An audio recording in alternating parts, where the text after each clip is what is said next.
완공도 안 됐는데 혈세 낭비 논란에 휩싸인 자전거 도로가 있습니다. 농촌마을이라 이용자가 얼마 없는데 부실 시공 논란까지 일고 있습니다. 송정근 기자가 현장 취재했습니다. 오는 7월 완공을 앞두고 있는 자전거 도로. 사실상 대부분의 구간이 완성돼 이용되고 있습니다. 장성군이 추정하는 이용자 수는 하루 평균 80명가량. 하지만 인근 주민들의 이야기는 전혀 다릅니다. 여기 자전거 도로 타고 다니는 데를 보도를 보냈어요. 몇 명 다니는데 한 19명 된가 모르겠어. 근데 자전거 도로는 주민과 상무대 군인들의 자전거 타기 생활화를 위해 만들어졌습니다. 이 자전거 도로는 상무대에서 상무 아파트까지 양쪽에 4km씩 8km가 만들어졌습니다. 하지만 이 자전거 도로를 제대로 활용하는 사람은 찾아볼 수 없습니다. 실제로 지켜봤더니 출퇴근 시간에도 한낮에도 자전거를 타는 사람들은 거의 없습니다. 전동차 타고 한나댕에. 근데 별로 많이 사용은 안 한가요. 실제 이용객이 얼마나 될지 타당성 조사나 수요 조사도 하지 않고 자전거 도로를 만들었기 때문입니다. 전시행정이라는 지적에 장성군은 앞으로 자전거 도로 주변에 면사무소와 중학교가 들어설 예정이라며 이용자가 점차 늘어날 것이라고 말합니다. 3개 면사무소 신축 부지도 있고 또 3개 중학교 또 3서 중학교 통합 문제도 계속 나오고 있고. 하지만 중학교는 언제 지을 것인지 구체적인 계획조차 잡혀있지 않습니다. 벌써부터 부실 시공 지적도 나오고 있습니다. 자전거 도로에 칠해놓은 페인트가 들떠 다시 페인트를 칠해야 하는 상황입니다. 이용자가 없는 무용지물 자전거 도로. 여기에 투입된 예산은 20억 원이 넘습니다. MBC 뉴스 송정근입니다.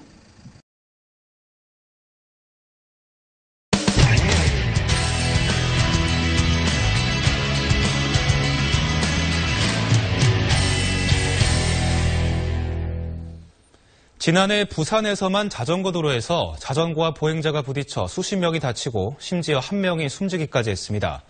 이유는 부산의 자전거 도로가 갖고 있는 구조적 문제 때문인데 부산시 입장은 그냥 시민들이 알아서 조심하라는 겁니다. 집중 취재 임선웅 기자입니다. 자전거 전용 도로지만 그 위로 시민들이 오갑니다. 이 때문에 보행자와 자전거가 부딪힐 뻔한 아슬아슬한 장면이 이어집니다. 사고는 어떻게 나신 거예요, 그러면? 갑자기 비 오니까 이렇게 가다가 애들이. 최근 3년간 부산 지역 자전거 도로에서 자전거와 보행자 사이에 일어난 사고로 160명이 숨지거나 부상을 입었습니다. 모두 자전거 도로에서 자전거와 보행자가 뒤엉켜 발생한 사고입니다. 부산 지역의 자전거 도로가 갖고 있는 이 구조적인 측면도 하나의 커다란 원인으로 꼽을 수 있습니다. 부산 지역 자전거 도로는 총 연장 419km, 이 중 80%인 무려 333km가 자전거와 보행자 겸용 도로입니다. 자전거 도로인지 그냥 인도인지 구분하기 힘들다는 겁니다. 이른바 무늬만 자전거 도로인데 이게 사고를 부르고 있습니다. 기존 도로를 만들고 나서 그 다음에 자전거 도로를 만들다 보니까 보도 공간을 같이 겸용으로 사용하는 그런 보차 겸용 도로가 발생하는 것입니다. 부산시는 지난 6년간 자전거 도로 설치에 300억 원의 세금을 쏟아부었습니다.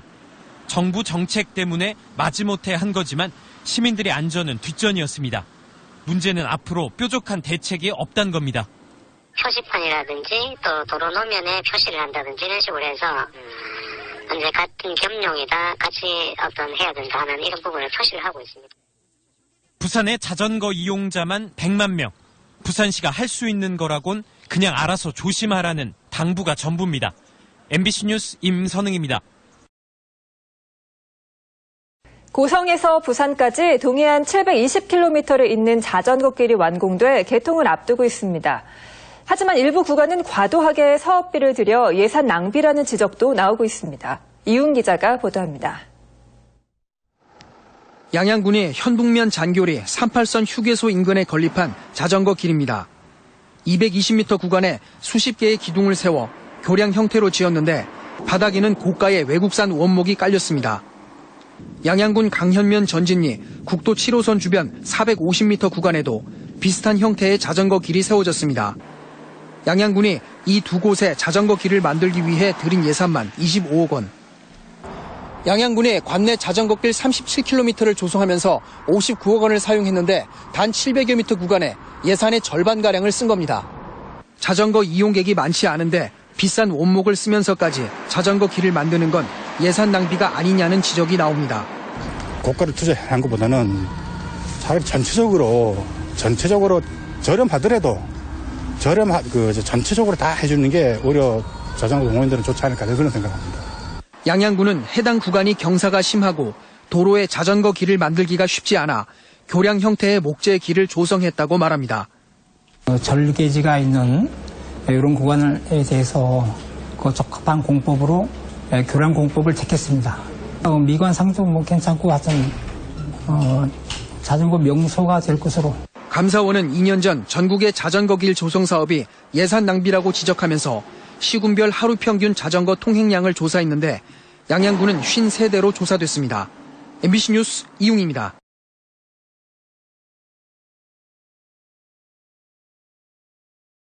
(4대강) 사업으로 깨끗하게 조성된 자전거 도로에 난데없이 덤프트럭이 다니면서 주민들을 불안케 하고 있습니다. 어찌 된 일인지 조동진 기자가 현장을 다녀왔습니다. 4대강 사업에 따라 안동시가지에서 하회 마을까지 차량이 통행할 정도로 잘 닦여진 안동시 풍산읍 소산리의 자전거 도로입니다. 전국의 자전거 동호인들과 마을 주민들이 산책길로 즐겨 사용하고 있습니다. 이 도로에 지난 6월부터 덤프트럭이 다니면서 주민들을 불안케 하고 있습니다. 처음에는 이 구간의 자전거 도로에도 덤프트럭이 다녔지만 민원이 생기면서 안전봉이 설치되자 지금은 통행하지 않고 있습니다. 그러나 안전봉이 없는 구간은 여전히 덤프트럭이 통행하고 있습니다. 자전거 다니기도 하고 사람 그냥 운동도 다니는데 여기 덤프트럭이 다니니까 사람이 피해 다닐 정도니까 위협을 느끼지. 덤프사들이 못 다니도록 안전 말뚝을 장치를 해가지고 하든지 해가지고 읍에서 하든 시에서 하든지 좀 해줬으면 좋겠습니다. 덤프트럭은 상류 지역의 안동시 풍산읍 하리 육상골재 채취 현장에서 나오는 차량입니다. 채취 현장 인근 주민들이 통행을 반대하자 골재 차량은 먼 길을 우회하면서 자전거 도로를 이용하는 것입니다. 자전거 도로나 농로 모두 덤프트럭의 통행이 금지되어 있지만 농로 통행은 어쩔 수 없다 하더라도 자전거 도로 통행은 안전상 시급한 조치가 필요합니다. 지금 현재 민원 불편 사항에 대해서는 시의 중앙부서와 협의해서 불편함이 없도록 적극적으로 노력을 하겠습니다. 문제점에 대한 충분한 검토 없이 골재 채취 허가를 내주다 보니 애꿎은 자전거 도로와 이용 주민이 피해를 입고 있습니다. MBC 뉴스 조동진입니다. 안녕하십니까. 안동문화 방송 소식입니다. 덤프트럭과 포크레인 같은 건설기계 업주는 대부분 주택가 도로변에 장비를 세워두면서 각종 민원을 야기하고 있는데요. 건설기계를 세워두는 주기장 관리도 사실상 방치되다시피 하고 있어 공용 주기장 설치 같은 현실적인 대책이 필요하다는 지적입니다. 조동진 기자의 보도입니다. 폐교를 이용해 조성한 안동시 북구면의 건설기계 주기장입니다. 진입로가 급경사인데다 울퉁불퉁한 주기장은 잡초만 무성한 채 이용 흔적이 없습니다. 안동시 와령면의 한 건설기계 주기장입니다. 산을 깎은 뒤 흙더미도 치우지 않고 있어 주기장이라고 말하기조차 민망스럽습니다. 안동시에 조성된 주기장은 10곳이지만 거주지와 먼 읍면 지역에 있거나 주기장 안전시설이 없어 월 5, 6만 원의 이용료를 내고도 실제 이용은 하지 않고 있습니다. 차를 세울 수 없는 그런 입장입니다. 부대 시설도 전혀 안 돼 있고, 또 거리상 아침 출퇴근을 할 수 없는 그런 상황이기 때문에. 안동시에 등록된 2,600여 대의 건설기계는 결국 대부분 주택가 도로변에 세워두고 있어 교통사고 우려와 환경오염 등 각종 민원을 이야기하고 있습니다. 행정당국이 주기장 관리 감독은 하지 않고 주기 단속에만 나선다면 설득력을 얻지 못하고 효과도 없어 현실적인 대책이 필요합니다. 시에서 하천 부지라든가 이런 공간을 활용할 수 있는 방안을 구체적으로 강구해야 된다고 생각하고 있습니다. 안동시는 관련법 개정이 이루어지는 대로 실효성 있는 대책을 마련하겠다고 밝혔습니다. 동쪽에 한 군데, 서쪽에 한 군데, 그리고 뭐 시내 어디 적당한 데 한 군데 이런 식으로 해가지고 그 공용 주기장을 확보할 그 계획은 마련하고 있습니다만 그 법적 뒷받침이 아직 안 됩니다. 건설기계 업주도 주기장 규정을 지켜야 하지만 행정당국도 규정을 지키도록 현실성 있는 대안을 마련하는 상승의 행정이 요구됩니다. MBC 뉴스 조동준입니다. 요즘 제주도는 건설 붐으로 곳곳에서 건축 공사가 한창입니다. 그런데 각종 자재를 실은 대형 화물차들이 중산간 마을 안길까지 점령하면서 보행자들의 안전이 위협받고 있습니다. 김찬년 기자입니다. 덤프트럭 2대가 중앙선까지 넘어가며 왕복 2차선 도로를 달립니다. 길을 건너던 관광객과 추월당한 렌터카는 위험천만해 보입니다. 좁은 마을길에 대형 화물차들이 수시로 다니면서 보행자들의 안전은 위협받고 있습니다. 갑자기 소음이 확 나면은 구경하다가도 움찔해지고 구경하는 게 좀 거북스럽고 아주 힘든 것 같아요. 주민들은 사고 위험에 노출되는 것은 물론 과적 차량에서 새어나오는 모래와 비산먼지로 골머리를 앓고 있습니다. 걸어서 다니는데 과속, 과적 때문에 피해 정도가 아니라 사람이 눈 뜨고 다닐 수가 없어. 모래 날려서 눈 쳐버려가지고 얼굴 쳐버려가지고. 건설자재 수요가 많아지면서 제주섬 곳곳에 대형 화물차의 운행이 늘고 있습니다. 특히 항만 주변에서만 과적 단속이 이루어지면서 일부 운전자들이 단속을 피해 중산간 좁은 도로를 달리는 겁니다. 과적이 나오게 되면은 검문소를 피해 다니기 위해서 차가 우회해서 중산간으로 달릴 수밖에 없는 실정이거든요. 행정기관의 틀에 박힌 단속에 운전자들의 무리한 과적과 얌체 운행으로 농촌 지역 주민들만 피해를 보고 있습니다. MBC 뉴스 김찬년입니다. 빠른 속도로 하이패스 차로로 들어서는 트럭이 연석을 잇따라 들이받습니다. 요금 단말기를 박살내고도 멈추지 않습니다. 입구를 들이받은 SUV 차량은 아예 차로를 가로막아 버립니다. 최근 5년간 발생한 하이패스 사고는 210여 건. 이 가운데 70%는 진출입로에 있는 시설물과의 충돌 사고입니다. 과속도 문제지만 하이패스 차로 폭이 갑자기 좁아지기 때문입니다. 고속도로 폭은 최소 3.5m 이상인데 하이패스 차로는 3m에 불과합니다. 차량 폭이 2.5m인 대형 화물차가 드나들 땐 그야말로 아슬아슬합니다. 대형 차량을 이제 통과를 시키게 되면은 거기에 맞춰서 적절한 규모의 폭도 조금 더 상향시키는 것이 바람직하다고 생각이 됩니다. 특히 하이패스 제한 속도 30km도 제대로 지켜지지 않아 차량 간 충돌 사고도 잦은 상황. 운전자들의 각별한 주의가 요구됩니다.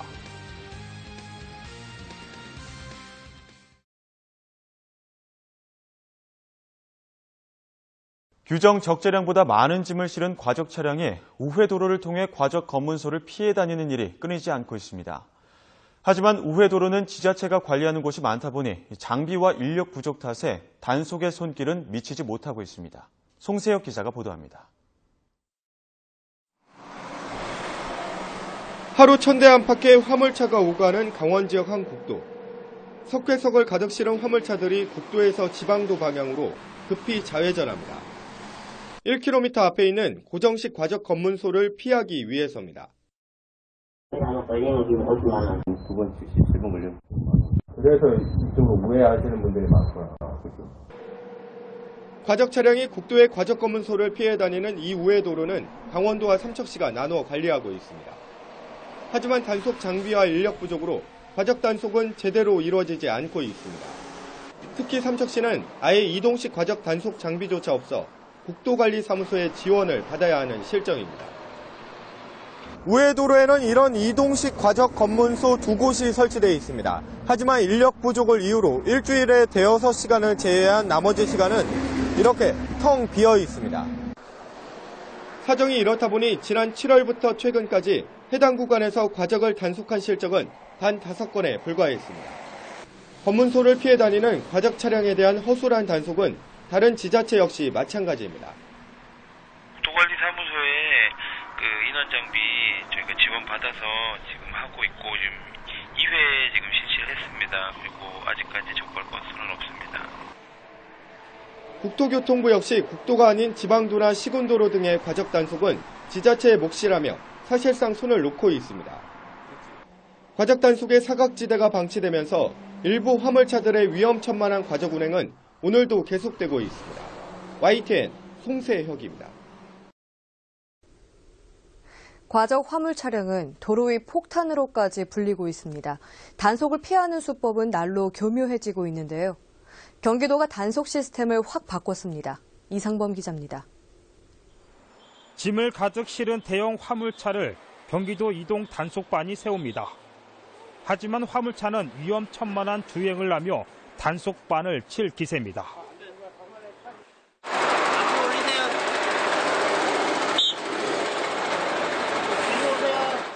바퀴의 한 축을 저울에 올려 무게를 측정하는데 이마저도 할 수 없도록 요리조리 애를 먹입니다. 조금 싣고 오면 단가를 이제 깎아버린다 보니까 저희는 이제 실어준 대로 실어오고. 고속도로 요금소엔 고정식 측정기가 설치됐지만 지정 차로로 다니지 않으면 그만이고 하중을 분산시켜 단속을 피하는 차량도 있습니다. 여기에 위반 차량을 수기로 관리하고 있는 상황입니다. 경기도가 이런 단속 시스템을 대대적으로 손질합니다.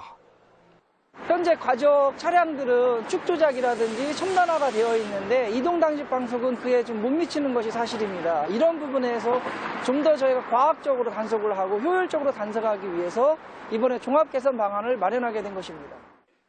우선 과적 차량은 적발 후 하루 만에 과태료가 부과되고 위반 차량의 이력을 전산으로 관리하는 시스템이 도입됩니다. 또 전국 최초로 시군간 이동 단속 장비를 무상 공유하는 제도도 운영합니다.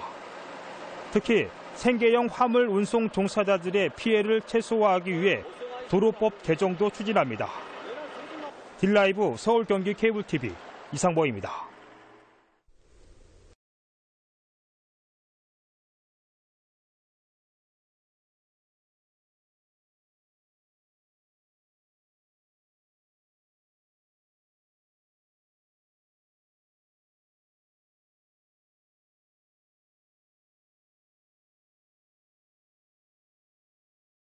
건널목 신호가 바뀌는 순간 한 어린 학생이 자전거를 타고 급히 건너다 차량과 부딪힙니다. 좁은 삼거리 골목길, 자전거를 타고 가던 주민이 차량을 발견하지 못한 채 그대로 부딪힙니다. 밤에도 자전거 사고가 나는 건 마찬가지. 주유소에서 나오는 차량과 빠르게 달리던 자전거가 부딪혀 큰 사고로 이어집니다. 올 들어 서울에서만 자전거 교통사고로 17명이 숨지고 다친 사람이 2,000명에 가깝습니다. 전국적으로 자전거 사고는 지난 2000년 6천여 건에서 연평균 10%가량씩 늘면서 2015년에는 무려 17,000건이 넘었습니다. 자전거 사고로 숨진 사람들은 대부분 역주행이나 중앙선 침범 등 교통법규를 지키지 않은 것으로 드러났습니다. 문제는 안전모를 쓰지 않는 자전거 운전자가 연령 구분 없이 많다는 점입니다. 빨리 가자. 천천히 달리기 때문에 안 써도 될 것 같아서. 굳이 써야 할 이유를 모르겠어요. 주변에 쓰는 친구들도 없고 저희 엄마 아빠도 쓰라고 한 적이 없어서. 행정안전부에 따르면 자전거 사고를 당한 사람들 가운데 안전모를 쓰지 않은 사람이 70%가 넘습니다. 자칫 사망이나 큰 부상으로 이어지는데도 안전불감증이 위험 수위를 넘은 셈입니다. 신호등에서는 자전거에서 내려서 끌고 가는 등 안전수칙을 지키는 것이 중요하다고 생각합니다. 특히 요즘 음주주행으로 인한 사고가 증가하고 있어서 음주 시에는 자전거 운행을 하지 말아야 합니다. 자전거 도로에도 문제가 있습니다. 한 초등학교 주변에는 자전거 도로가 있지만 제대로 연결되지 않아 당황하게 만듭니다. 보시다시피 자전거 도로가 갑자기 끊기는 상황입니다. 자전거 이용자는 이제 어느 도로를 이용해야 할지 굉장히 난감한 상황입니다. 이처럼 자전거 도로가 중간중간 끊겨 있는 곳이 적지 않아 자전거 이용자들의 불만을 사고 있습니다. 자전거 운전자들의 안전의식이 미흡한 데다 안심하고 타고 다닐 수 있는 환경도 너무 허술한 겁니다. 우리 생활 속에 깊이 뿌리내린 자전거. 이제는 자전거 안전 문화를 어떻게 뿌리내릴지에 대해 모두의 고민과 지혜가 함께 모아야 할 때입니다.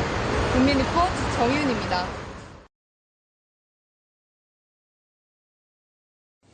남녀노소 누구나 즐기기 쉬운 운동인 자전거가 출퇴근이나 등하굣길 교통수단으로도 인기를 끌면서 이용 인구가 크게 늘고 있는데요. 하지만 운전자와 사회 전반의 안전의식은 뒤처져 있다 보니 사고도 크게 증가하고 있습니다. 이교선 기자가 취재했습니다. 강민지 씨는 지난달 자전거를 타고 길을 나섰다가 택시에 치였습니다. 허리와 다리를 다쳐 한 달 가까이 병원 신세를 졌는데 사고 당시 안전장비가 없어 부상을 키웠습니다. 원래 좀 잘 탄다고 생각을 해서 그 위험성이 그렇게 보호장치는 안 했던 것 같아요. 실제로 길거리에선 안전모나 전조등과 같은 안전장비를 갖춘 자전거 운전자를 찾아보기 힘듭니다. 안전한 자전거 운행을 위해 만든 전용 도로는 곳곳이 파이고 갈라져 사고가 나기에 십상입니다. 그나마 도로 상태가 양호한 곳은 자동차가 이미 점령했습니다. 불법 주정차 차량들로 자전거 전용 도로는 마치 주차장처럼 변했습니다. 차량을 피해 차도로 달리다 마주오던 승용차와 부딪힐 뻔하기도 해 자전거 전용 도로의 취지가 무색할 정도로 위험합니다. 가끔가다 정말 빨리 오는 차도 있고 하니까 되게 위험하다고 생각이 많이 들어요. 이 도로를 괜히 만들었다는 생각이 좀 많이 들어요. 지난해 대전과 세종, 충남에서는 자전거 사고로 930명의 사상자가 발생해 전년보다 40% 가까이 늘었습니다. 운전자의 안전장비 착용은 사고 예방이 기본. 안전한 자전거 통행을 위한 사회 전반의 제도와 의식 개선도 함께 이루어져야 합니다. 자전거 사고 사망자의 3분의 2는 머리 부분 손상에 의한 사망자입니다. 지자체에서의 강력한 단속 그리고 처벌의 확실성이 필요하겠습니다. 대전시는 5가지 자전거 안전수칙을 담은 동영상을 각 학교와 동호회 등에 배포해 안전의식을 높인다는 계획입니다. MBC 뉴스 이교선입니다.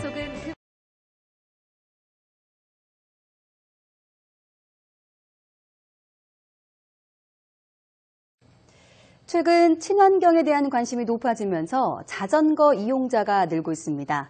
동시에 이 자전거 관련 교통사고도 빈번한데요. 도로에서는 자전거도 자동차와 같은 차로 분류되기 때문에 사람을 다치게 하면 형사처벌을 받을 수 있어서 주의가 필요합니다. 이종원 기자가 보도합니다. 교차로에서 빨간색 신호등을 보고도 자전거를 그대로 몰고 가던 김모 씨는 신호를 받아 좌회전을 하던 오토바이와 부딪히고 말았습니다. 사고 충격은 당연히 자전거가 더 컸지만 교통사고 가해자가 된 건 김모 씨였습니다. 법정에선 김 씨는 신호를 위반한 과실로 운전자를 다치게 하고 오토바이를 망가뜨린 혐의가 유죄로 인정돼 벌금 50만 원을 선고받았습니다. 인도에서 자전거를 타던 최모 씨는 보행자를 피하느라 균형이 무너지면서 마침 앞서가던 자전거 뒷바퀴를 건드렸습니다. 넘어진 앞자전거 운전자는 크게 다쳐 병원으로 옮겨졌지만 일주일 만에 숨졌고 최 씨는 안전운전을 하지 않은 혐의로 기소돼 금고형을 선고받았습니다. 모처럼 탄천변 자전거 도로를 달리던 김모 씨는 역주행 사실을 뒤늦게 깨닫고 급하게 차선을 바꿔 탔습니다. 그러다 옆 자전거를 넘어뜨려 운전자에게 전치 4주의 상처를 입혔고 김 씨는 벌금 50만 원을 선고받았습니다. 사고가 일어난 장소는 차도와 인도, 자전거 도로 등 모두 달랐지만 사고를 낸 이들에게 적용된 법규는 자동차와 같은 교통사고 처리 특례법입니다.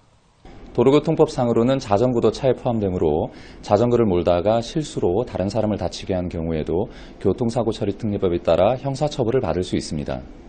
자전거가 보행자를 친 사고도 해마다 꾸준히 늘어 지난해에는 790여 건으로 5년 전과 비교하면 무려 3배나 증가했습니다. 도로에선 자전거 페달을 밟는 순간 가속 페달을 밟아 자동차를 모는 것과 다를 게 없습니다. 법원 관계자는 자전거도 엄연히 차로 분류되는 만큼 어떤 경우에도 예외는 인정되지 않는다고 강조했습니다. YTN 이종원입니다. 자전거 전용 도로에서 자전거를 타다가 보행자를 치어 다치게 했다면 이 운전자뿐 아니라 보행자에게도 과실이 있다는 법원의 판결이 나왔습니다. 김준영 기자의 보도입니다. 지난 2012년 5월 서울 도림천변 자전거 전용 도로에서 사고가 났습니다.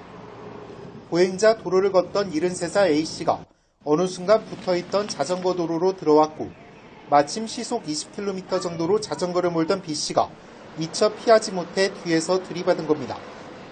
A씨는 넘어지면서 머리를 바닥에 부딪혀 심각한 뇌손상을 입어 수술을 받았습니다. 하지만 이후 대화를 제대로 할 수 없고 좌반신 마비가 심해 혼자 설 수도 없는 지경에 이르렀습니다. 그러자 A씨의 남편과 자녀는 B씨를 상대로 3억 3천만 원을 배상하라며 소송을 냈습니다. 법원은 A씨의 손해액을 치료비 등을 고려해 2억 4천만 원으로 산정하면서 전방 주시 의무를 게을리한 과실이 인정된다며 B씨의 배상 책임이 있다고 밝혔습니다. 하지만 재판부는 B씨의 책임을 40%로 제한하면서 위자료 600여만 원을 더해 1억 원을 배상하라고 판결했습니다. 사고가 일어난 곳이 보행자 통행이 허용되지 않는 자전거 전용 도로인데도 A씨가 진입하면서 사고가 일어났다며 A씨의 과실도 있다고 판단했습니다. 자전거는 도로교통법상 차량에 해당해 아무리 전용 도로라 하더라도 보행자를 보호할 의무가 있지만 사고 형태에 따라 책임 비중이 달라질 수 있다고 전문가들은 설명했습니다. YTN 김준영입니다.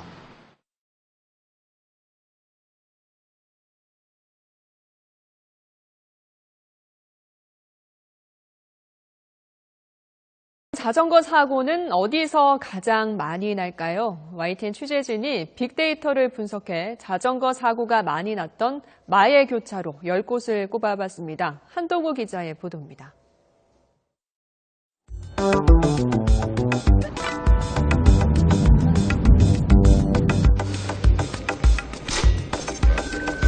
제가 자전거를 타고 온 이곳은 가상 스튜디오입니다. 이곳에서 YTN 데이터 저널리즘 팀이 분석한 데이터 지도를 한번 살펴보겠습니다. 최근 3년 동안 자전거 사고가 2번 이상 났었던 8,500여 곳을 표시한 건데요. 보시는 것처럼 대도시 주변으로 빨간 점이 몰려 있습니다.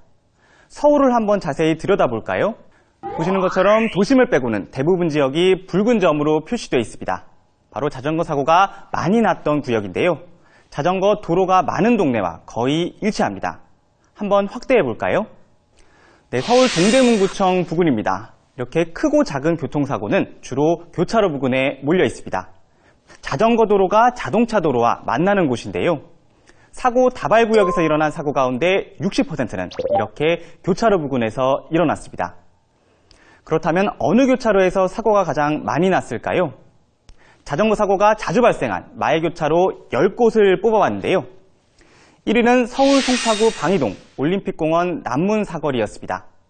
3년 동안 모두 15번 사고가 났는데 피해자가 크게 다친 사고만 9번이나 됩니다. 이 외에도 서울 가락시장 사거리, 서울 구산역 사거리, 경기도 부천시 중동대로 사거리에서도 각각 14번씩 사고가 났습니다. 이렇게 자전거 사고가 많았던 교차로 10곳을 따져보니 서울이 6곳, 대구가 3곳, 경기도가 1곳이었습니다. 시기별로도 볼까요?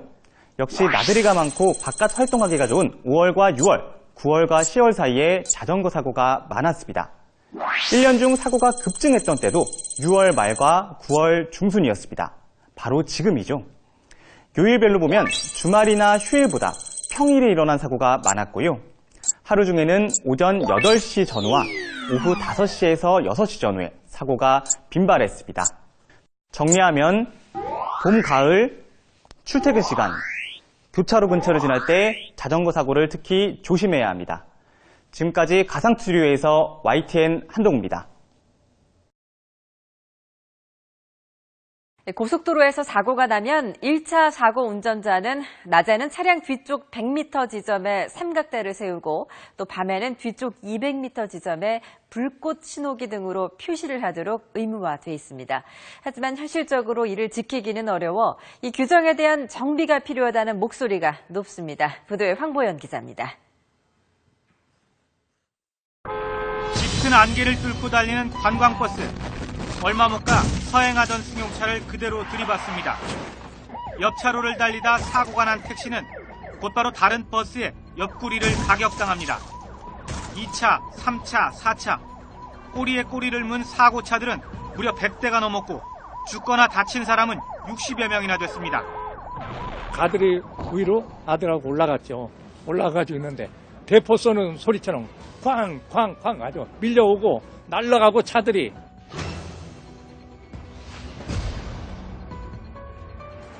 이처럼 무서운 2차 사고를 막기 위해 1차 사고 운전자는 낮에는 차량 뒤쪽 100m 지점에 삼각대를 세우고 밤에는 뒤쪽 200m 지점에 불꽃 신호기 등으로 표시하도록 의무화되어 있습니다.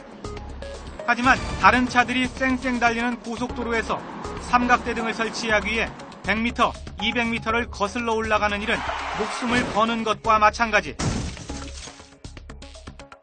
시간이 없다. 가서는 일단 죽어요. 진짜 TV에서는 뭐 삼각대 설치하고 뭐 그런 거 많이 나오죠? 설치하다 죽어요. YTN이 창사 20주년을 맞아 특별 기획한 YTN 국민신문고. 오늘 밤 10시 생방송에서는 제대로 지켰다간 오히려 생명까지 잃을 수도 있는 고속도로 2차 사고 예방조치 규정에 대해 집중 조명합니다. 휴대전화 문자 메시지 샵 0024로 보내주신 시청자 여러분의 의견은 오늘의 1일 MC인 임백천 씨가 전해드립니다. 국민 여러분들의 생생한 목소리를 확실하게 전해드리겠습니다. YTN 황보현입니다.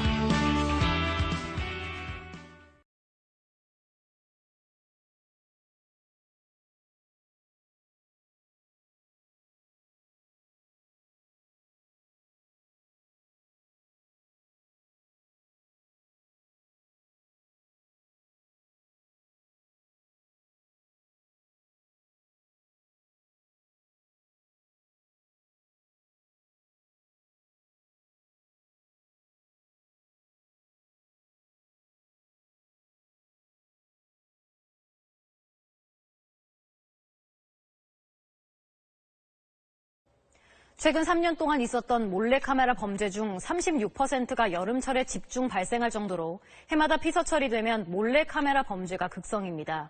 그만큼 우리 여성들의 불안도 크죠. 이런 일상 불안을 줄이고 몰래카메라 범죄 예방을 위해 올해 처음으로 해수욕장과 대형 워터파크에 몰래카메라 탐지기가 배치됩니다. 송성준 기자입니다. 몰카 있으면 어떡하나 싶고 불안하죠. 화장실 같은 데 갈 때도 밑에 막 뭐 있나 보고. 백사장을 어슬렁거리는 한 남성. 신고를 받고 출동한 경찰이 렌저 탐지용 탐지기를 켜고 살피자 이 남성의 안경에서 몰카가 발견됩니다. 탐지기 렌즈가 몰카 렌저를 포착한 겁니다. 경찰의 전파 탐지용 탐지기가 한 남성에게 접근하자 전파 수신 신호가 강해집니다. 휴대전화로 몰래카메라를 찍다 적발됐습니다. 화장실 벽면에 붙어있는 메모지입니다.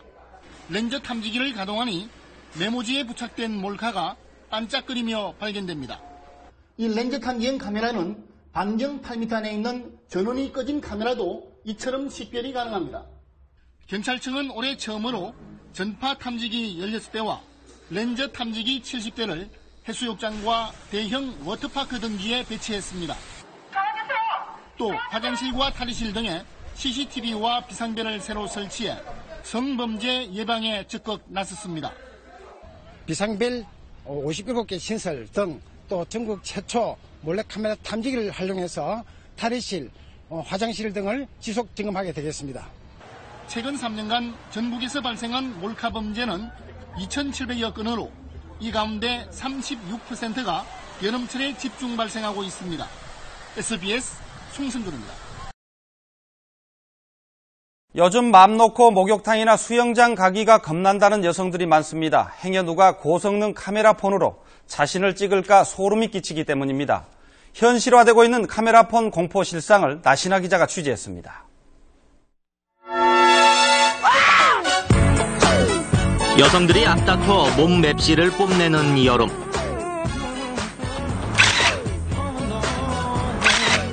자칫 눈 요기용 몰래 촬영의 표적이 될 수도 있습니다. 사진기 달린 휴대전화가 널리 보급된 탓입니다. 지난 4월 지하철에서 몸 일부를 몰래 촬영당한 여대생은 심리적 충격을 호소합니다. 너무 습식 느끼고요. 이제 치마도 보기가 싫고 치마도 못 입겠는 거.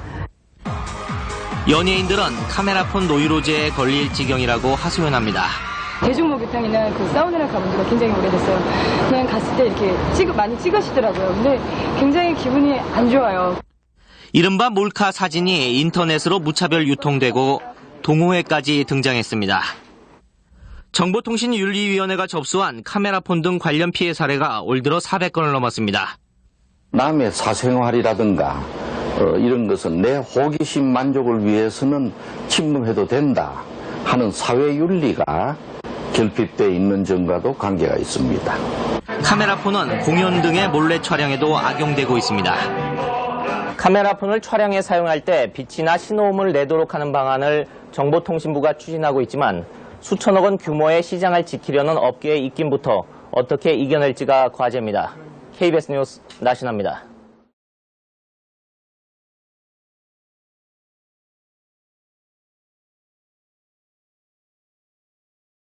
끊이질 않는 화장실 몰래카메라 범죄에 대학교 학생회들이 직접 행동에 나섰습니다. 수사기관이 아닌 학생들의 자치기구가 나선 건데요. 불안했던 학생들은 반기는 분위기입니다. 이동훈 기자입니다. 서울 광진구의 세종대학교. 탐지기를 든 학생이 화장실 구석구석을 살핍니다. 칸마다 들어가 환풍구와 선반 및 그리고 콘센트도 놓치지 않습니다. 이 대학 총학생회에서 진행하는 화장실 몰래카메라 탐지 사업 활동입니다. 경찰이나 아니면 외부 업체에다가 저희가 맡기게 되면은 그렇게 꼼꼼하지 못하고 전체적으로 할 수 없는 그런 한계가 있기 때문에 저희가 직접 이렇게 나서서 하고 있습니다. 2011년에 1,500여 건이었던 몰래카메라 범죄는 2015년엔 7,600여 건으로 크게 늘었습니다. 인터넷에 한번 영상이 유출되면 피해를 복구할 방법은 마땅치 않기에 학생들의 두려움은 더 커졌습니다. 대학 화장실 몰카에 관한 제보도 끊이지 않고 있는 상황에서 사전 예방에 나선 학생회 활동을 학생들은 반겼습니다. 잡혔다고 해도 또 언제 일어날지 몰라서 걱정도 많이 되고 했거든요. 근데 총학생회에서 그거를 주체적으로 봉사단을 만들어서 일지표를 화장실 앞에 붙여놓고 언제 검사하는지도 약간 정확하게 체계적으로 진행을 하고 있어서 이 학교 외에도 건국대와 한양대, 연세대 총여학생회 등 여러 대학들이 자체적으로 몰카 탐지 사업을 진행하고 사업 보고를 홈페이지에 게시합니다. 전문가들은 몰카 범죄가 왜곡된 성의식에서 비롯되는 만큼 성평등 문화 확산을 위한 특강 등을 병행하는 것도 효과적일 것이라고 제언했습니다. 연합뉴스TV 이동훈입니다.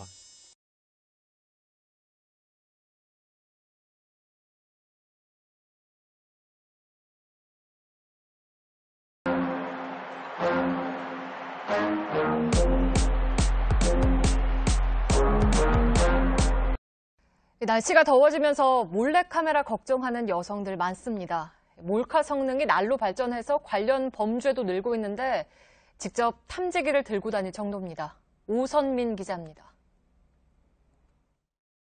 가방을 걸친 남성이 쫓기듯 뛰어갑니다. 그젯밤 서울의 한 전문대 여자 화장실에서 휴대전화로 몰카 촬영을 하다 달아난 용의자입니다. 여성 다리를 찍기 위해 지갑으로 휴대전화를 가리고 지하철에서 몰래 촬영을 하다 시민들에게 붙잡히기도 합니다. 사적인 공간에서도 마음을 놓을 수 없습니다. 혼자 사는 직장인 여성 권모 씨는 집안 화장실에서 몰카를 발견했습니다. 언제부터 나를 이렇게 관찰하고 찍고 있었는지를 모르니까 내가 모르는 또 다른 뭔가를 갖고 있을지도 모른다는 게. 가장 안전해야 할 공간에서 느낀 공포는 몰카 불안증으로 이어졌습니다. 창문 쪽을 계속 주시하게 돼요. 옷을 갈아입는데 탁자 이런 데 아래 들어가서 이렇게 갈아입는다거나 괜히 인터넷에 막 제 이름 쳐보고. 일부 여성들은 직접 몰카를 찾아 나서기도 합니다. 직장 여성 김모 씨도 탐지기를 구입했습니다. 한동안은 층층마다 여자 화장실을 다 돌고 그랬었어요. 카페를 가거나 술집을 가도 기본적으로 들어가서 구석구석 한 번씩 이렇게 탐지를 해보고. 한 여대 학생들은 몰카를 찾기 위해 캠퍼스를 돌고 서울시도 여성안심 보안관을 채용해 공공기관에 몰카 수색을 하고 있습니다. 몰래카메라가 아주 세밀한 쌀털 많은 게 요새 있어요. 그래서 이런 데를 더 집중으로 점검하고서. 몰카 피해는 늘지만 처벌은 약합니다. 최근 5년간 발생한 몰카 범죄 10건 가운데 7건은 벌금형에 그쳤습니다. 이렇게 직접적인 신체 접촉을 한 추행이라든지 강간보다는 좀 죄질에 있어서 좀 낫다라고 판단을 해서 그렇죠. 몰카 범죄 처벌을 강화해야 한다는 목소리가 커지고 있습니다. JTBC 오선민입니다.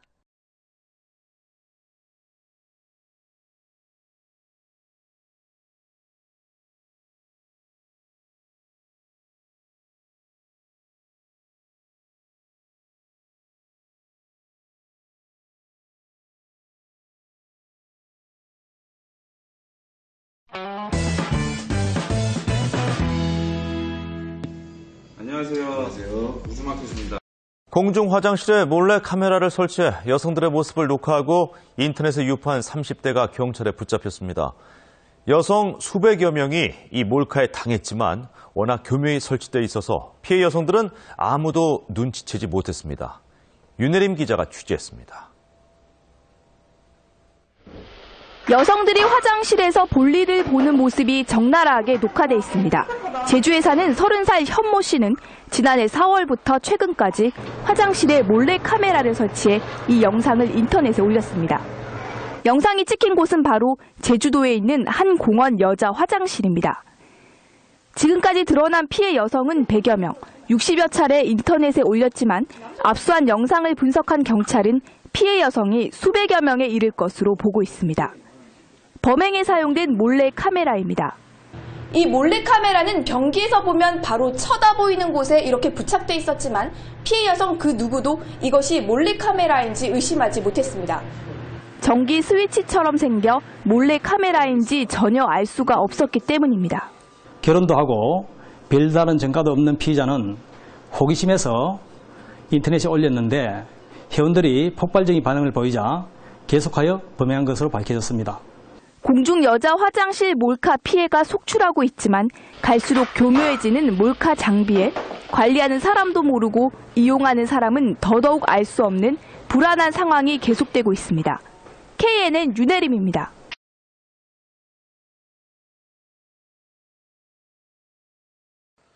네, 국내 한 유명 워터파크 샤워실에서 찍힌 몰래카메라 영상 점점 파문이 커지고 있습니다. 누가 왜 그랬는지는 모르겠습니다만은 악의적으로 찍은 것 같습니다. 그리고 해외에서 서버를 통해서 유포시킨 것으로 파악됐습니다. 악의적으로 찍어서 악의적으로 퍼뜨렸다는 얘기입니다.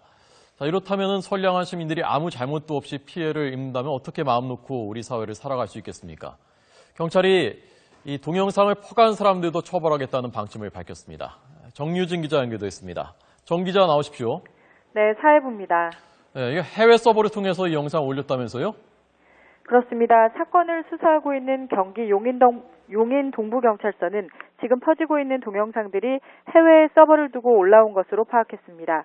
최초로 올라왔던 동영상도 또 지금 무분별하게 퍼지고 있는 동영상들도 해외 서버를 통해 올라왔다는 것인데요. 국내 서버를 이용했다면 파일 유포자를 찾는 일이 비교적 수월했겠지만 외국에 근거지를 둔 만큼 역추적이 사실상 불가능해서 수사도 난항을 겪을 것으로 예상됩니다. 따라서 경찰은 동영상 내용을 살피면서 특이점을 통해 유포자를 수사하고 있다고 설명했습니다. 또 유포 경위를 알고 있는 사람의 제보도 기다리고 있습니다. 이 영상은 인터넷을 통해서 무분별하게 퍼지고 있는데요. 경찰은 많은 사람이 영상을 보거나 다운받을 수 있도록 블로그 등에 올린 사람도 처벌할 방침입니다. 앞서 지난 16일쯤 여자 샤워실과 탈의실 내부가 촬영된 8분 길이의 동영상이 해외 사이트를 통해 유출돼 빠르게 퍼졌습니다. 영상 속 사람들이 수영복을 입고 있다는 점과 직원 복장을 근거로 워터파크에서 찍힌 영상이라는 주장이 제기되고 있습니다. 경기 용인 동부경찰서는 직원 복장이 등장한 워터파크 측에서 유포자를 찾아내 처벌해달라고 신고를 해 수사에 착수했습니다.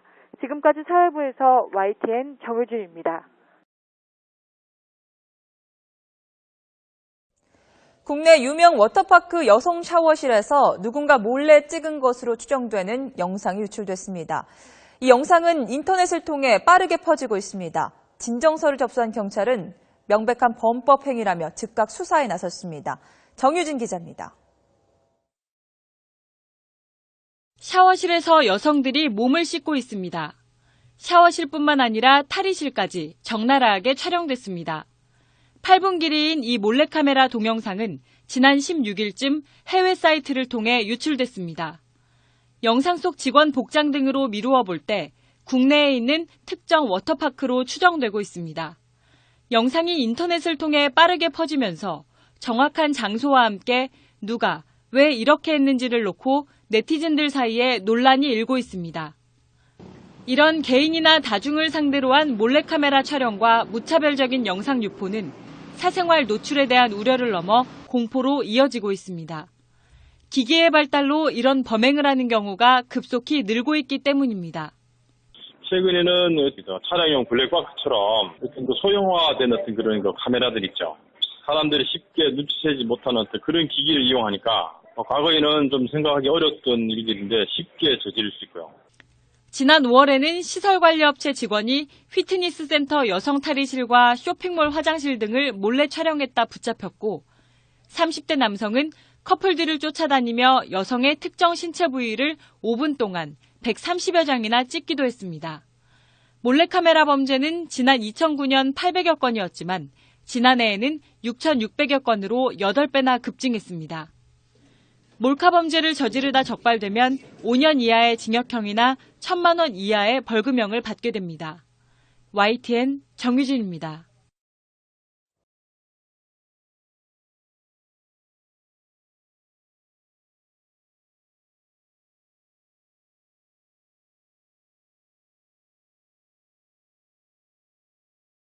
올 여름에도 몰래카메라 범죄는 역시 사라지지 않고 있습니다. 초소형 카메라 기술이 나날이 발전하고 생활용품에 부착하면 눈에 띄지 않게 변형되는 기기도 나오고 있습니다. 황정현 기자의 보도입니다. 인터넷 쇼핑 사이트입니다.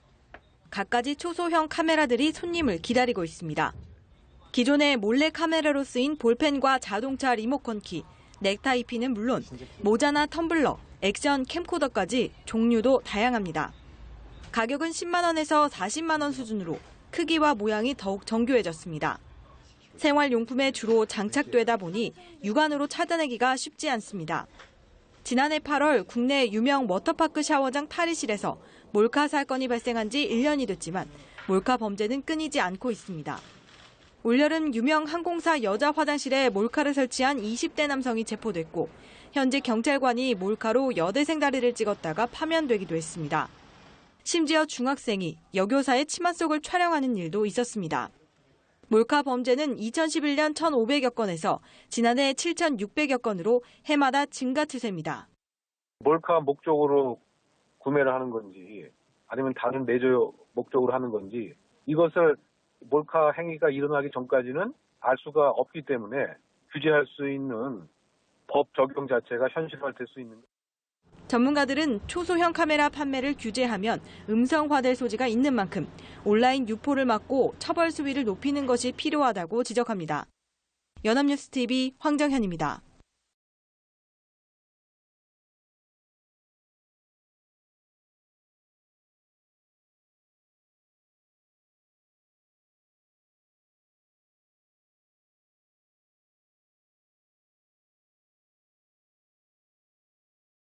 물놀이장, 샤워장들을 몰래 촬영했던 20대 여성의 공범이 전남 장성에서 붙잡혔습니다. 네, 사건을 담당하고 있는 경기도 용인 동부경찰서에 취재기자 나가 있습니다. 최민기 기자. 네, 용인 동부경찰서에 나와 있습니다. 네, 붙잡힌 공범이 지금 용인으로 올라오고 있다고요?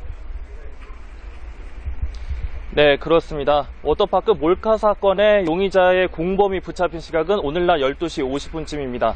그리고 조금 뒤 사건을 담당하고 있는 이곳 용인 동부경찰서로 압송이 될 예정입니다. 경찰은 전남 장성의 백양사 휴게소에서 공범 33살 강모 씨를 검거했습니다.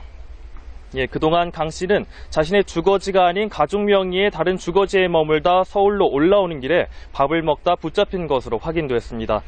경찰은 앞서 워터파크 몰카 영상을 찍은 혐의로 붙잡힌 27살 최모 씨의 채팅 기록을 분석해 강 씨의 위치를 추적해오다 오늘 전남에서 이 남성을 붙잡은 건데요. 그간 최 씨는 그동안 채팅을 통해 알게 된 이 남성에게 돈을 받기로 하고 범행을 제안받았다고 말했지만 이 남성의 이름과 연락처 등 인적사항은 모른다고 진술해왔습니다. 일단 경찰은 강 씨가 몰카 동영상 촬영을 지시한 사실을 확인했다고 밝혔습니다. 압송되어 오는 차량 안에서 강 씨는 자신이 최 씨에게 몰카 촬영을 지시했지만 추가로 다른 사람에게 지시한 적은 없다며 범행을 일부 시인한 것으로 전해졌는데요. 경찰은 이후 수사에서 강 씨를 상대로 최 씨와 무슨 관계인지, 왜 촬영을 지시했는지 등에 대해 구체적으로 조사한다는 방침입니다. 지금까지 용인 동부경찰서에서 YTN 최민기입니다.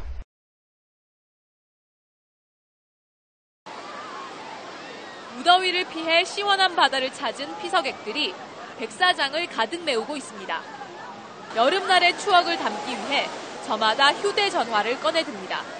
그런데 비키니를 입은 여성들만 의도적으로 골라 담는 사람들이 눈에 띕니다. 기분 나쁜데 솔직히 막 뭐라고 할 수도 없고 그냥 피해서 가고 막 내 사진 찍어서 자기가 가서 보고 막 이런 생각하고 이러면 인터넷에 올리고 이러면 기분 더러워요. 비키니를 입은 여성의 특정 부위를 촬영하는 등 여름철 몰카가 기승을 부리자 경찰은 2개 중대를 투입해 순찰을 강화하고 있습니다. 부산지방경찰청 제2기동대는 해운대 해수욕장에서 여고생의 몸을 몰래 찍은 외국인 노동자 2명을 입건했습니다. 캄보디아와 베트남 출신인 이들은 18살 김 모양의 신체 특정 부위를 10여 장 촬영한 혐의를 받고 있습니다. 경찰은 몰카를 막기 위해 처벌과 계도를 병행하고 있습니다. 전체적인 배경 속에 여성들이 있는 이런 경우는 제가 이제 거기서 삭제 요청을 해서 그냥 지울 수 있도록 그렇게 하고 있습니다. 경찰은 해수욕장이 폐장하는 이번 달 31일까지 순찰을 계속 강화할 방침입니다. 부산일보 박진숙입니다. 네. 지난 주말 부산 해운대 해수욕장에 120만 명의 인파가 몰리는 등 요즘 발 디딜 틈이 없습니다. 그런데 이 틈을 타서 파렴치범들이 활기를 치고 있습니다. 부산 중구 구석찬 기자의 취재입니다. 표적이 된 해변의 여인들. 비키니 차림만 골라 카메라에 몰래 담는 베트남 근로자를 해경이 덮칩니다. 한국 분이세요? 네? 외국 사람. 외국 사람이에요? 저 경찰관이거든요. 네. 대한민국 해양경찰. 지난 주말 해운대 해수욕장에서 외국인 근로자 5명이 몰래 여성들만 찍다 성폭력 처벌법 위반 혐의로 붙잡혔습니다. 얼마 전에는 70대 노인이 캠코더로 촬영하다 쇠고랑을 찼습니다. 국적과 직업, 나이를 가리지 않습니다. 해운대 해수욕장의 경우 인파가 가장 많이 몰리는 6번, 7번, 8번 막루 부근에서 몰래 카메라 촬영이 극성을 부리고 있어 주의가 필요합니다. 카메라로 저희를 찍는 것 같은데 제대로 확인도 못하는 것 같아서 굉장히 불쾌하고 다신 오고 싶지 않은 그런. 물속은 더 심각합니다. 2 남성이 여성들이 모인 곳으로 튜브를 옮깁니다. 물에 빠진 척 허우적거리더니 여성들의 몸을 더듬는 장면이 카메라에 잡혔습니다. 까만 돌고래입니다. 까만 돌고래. 친구들이랑 그냥 튜브 타고 놀고 있는데 남자들 무리가 오더니 뭐 가슴이나 엉덩이 같은 곳을 일부러 부딪히는 것처럼 해서. 성추행 신고는 하루에 100건 정도 접수되고 있으며 올 여름 들어 해운대에서만 8명이 형사처벌을 받았습니다. 피해 상황이 발생했을 때 벽사장에 있는 막루에 있는 해양경찰 안전요원이라든지 안 그러면 간단하게 122 122로 전화 신고 주시면. 해경은 순찰과 함께 단속을 강화하고 있습니다. JTBC 구석찬입니다.